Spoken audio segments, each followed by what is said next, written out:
12th। इस वीडियो में आलोक धनवा की कविता पतंग का एमसीक्यू देखेंगे।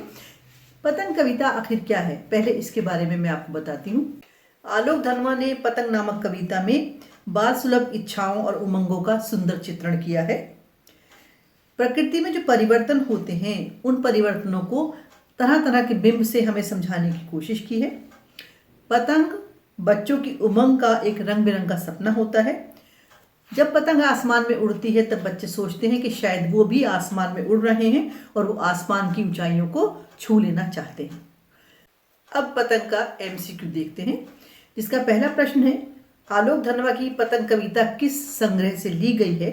मैं संग्रह के नाम लेती हूँ। पहले दुनिया के रंग, दुनिया रोज बनती है, ब्रूनो की बेटियां, जनता का आदमी।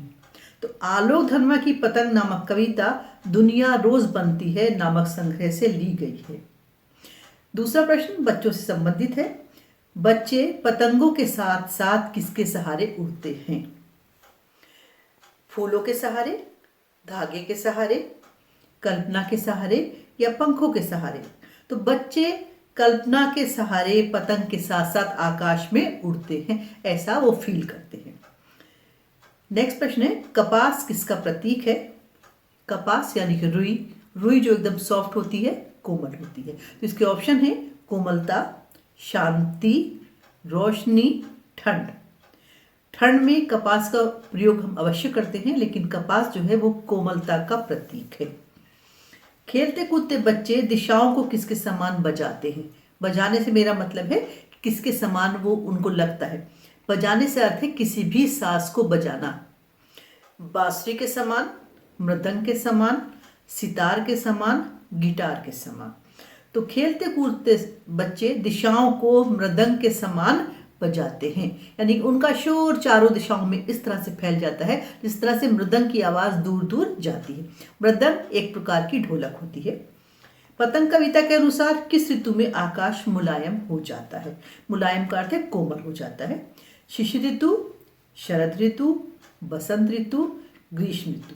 तो जो कविता हमारी है उसके अनुसार शरद ऋतु में आकाश मुलायम हो जाता है। कवि ने लाल सवेरा किसके जैसा माना है।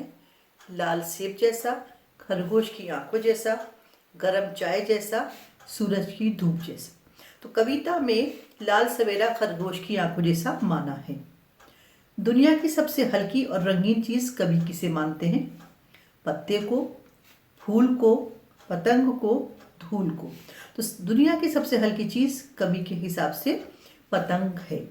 पतंग का कागज जो है वो बहुत ही बारीक होता है, इसलिए कवि इस सबसे हल्की चीज पतंग को मानते हैं। पृथ्वी किसके बेचैन पैरों के पास घूमकर आती है।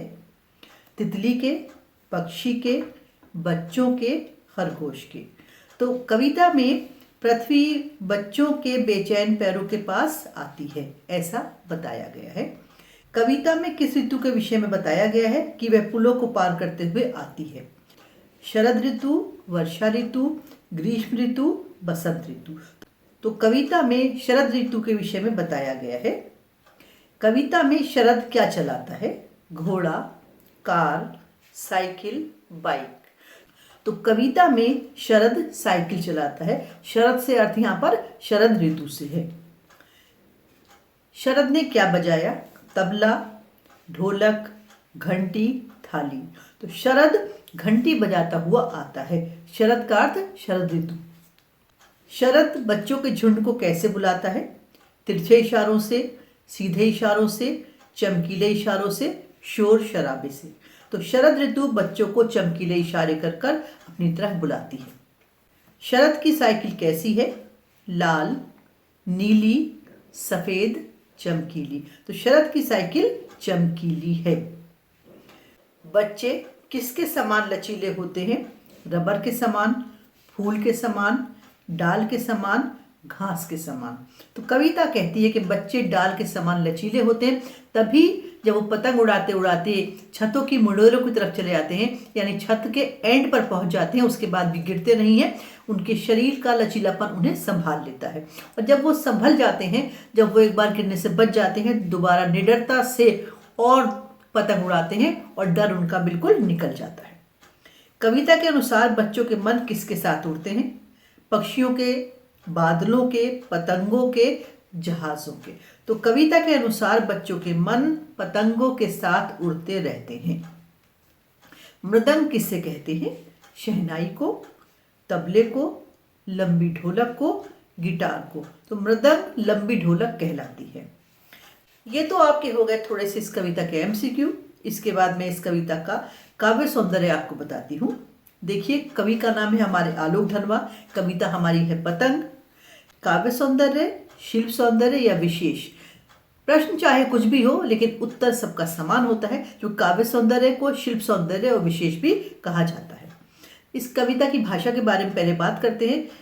पतंग कविता खड़ी बोली हिंदी के साहित्यिक रूप में लिखी गई है। देशज, बोलचाल के शब्द इसमें दिखाई देते हैं, जैसे बौछारे, भादो, इशारा, मुलायम, नाजुक, कपास आदि। मृदक और वेग जैसे संस्कृत शब्द भी हैं। अतः कहा जा सकता है कि कवि ने मिश्रित शब्दावली का प्रयोग किया है। शैली, कविता में प्रारंभ से अंत तक बिंब प्रधान शैली का प्रयोग किया गया है। बिंबों के माध्यम से वर्णनात्मक चित्र प्रस्तुत किए गए हैं जो कविता को पढ़ते ही साकार हो जाते हैं। यानी कि कविता को पढ़ते ही ऐसा लगता है जैसे हम कविता पढ़ नहीं रहे बल्कि उन सारे बिंब को हम देख रहे हैं। छंद की अगर बात करें तो मुक्त छंद का प्रयोग किया गया है।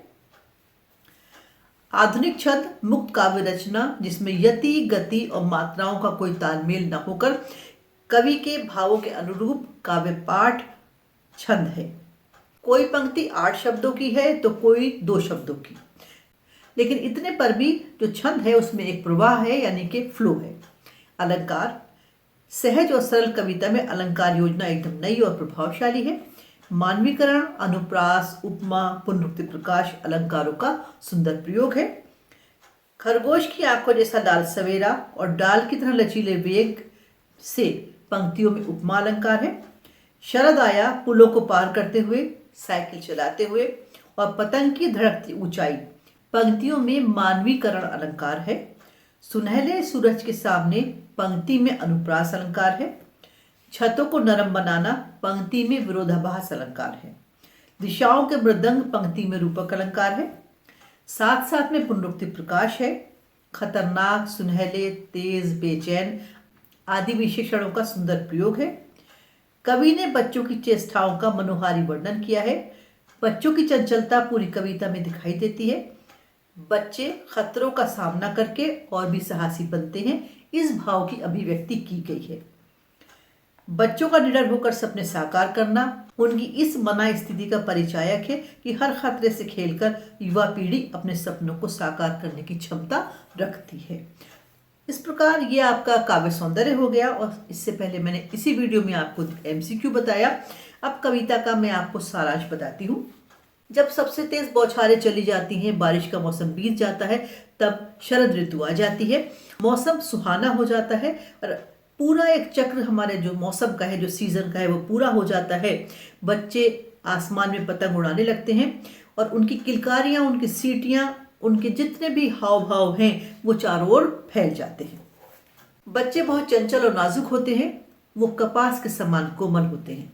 जब वो पतंग उड़ाते हैं, कोई भी काम करते हैं, तो वो इतने बेफिक्र हो जाते हैं कि उन्हें किसी बात की कोई फिक्र नहीं रहती। बेसुध होकर इधर उधर दौड़ते रहते हैं। सब दिशाओं में मृदंग के समान उनकी किलकारियां सुनाई देती हैं। छतों के खतरनाक किनारों तक वो पहुंच जाते हैं, लेकिन उनके शरीर का लचीलापन ही उन्हें गिरने से बचा लेता है। जब पतंग उनकी आकाश में ऊंची उड़ने लगती है, तब उनको ऐसा लगता है जैसे वो भी आसमान में उड़ रहे हैं। जब एक बार वो गिरते गिरते संभल जाते हैं, तब उनके अंदर और भी हौसला आ जाता है। जब एक बार वो गिरने से बच जाते हैं तो और भी निडर होकर पतंगों को उड़ाने लगते हैं। ऐसा लगता है जैसे वो प्रयास नहीं करते, बल्कि पृथ्वी घूमती हुई उनके पैरों के पास स्वतः ही आ जाती है। बड़ी सुंदर कल्पना की है कवि ने। कविता को पढ़ने से ही बच्चे, उनकी उड़ती हुई पतंगे हमारी आंख के सामने आने लगती हैं। यही कविता की सार्थकता है, यह कि हम जो कुछ पढ़ते हैं, हमें पढ़ते पढ़ते लगता है जैसे हम देख रहे हैं। ये कविता का सारांश हो गया। इससे पहले एमसीक्यू हो गया और उसका काव्य सौंदर्य भी हो गया। इसके बाद मैं दूसरा वीडियो जिसमें कविता की व्याख्या और प्रश्नोत्तर बताऊंगी, बहुत जल्द आपके लिए अपलोड करूंगी। आप प्रतीक्षा कीजिएगा, लाइक शेयर कीजिए, चैनल को सब्सक्राइब भी कर लीजिए और कमेंट बॉक्स में कमेंट भी किया करिए कि आपकी क्या नीड है। मैं उम्मीद करती हूँ वीडियो आपको लाभ देगा। Thank you.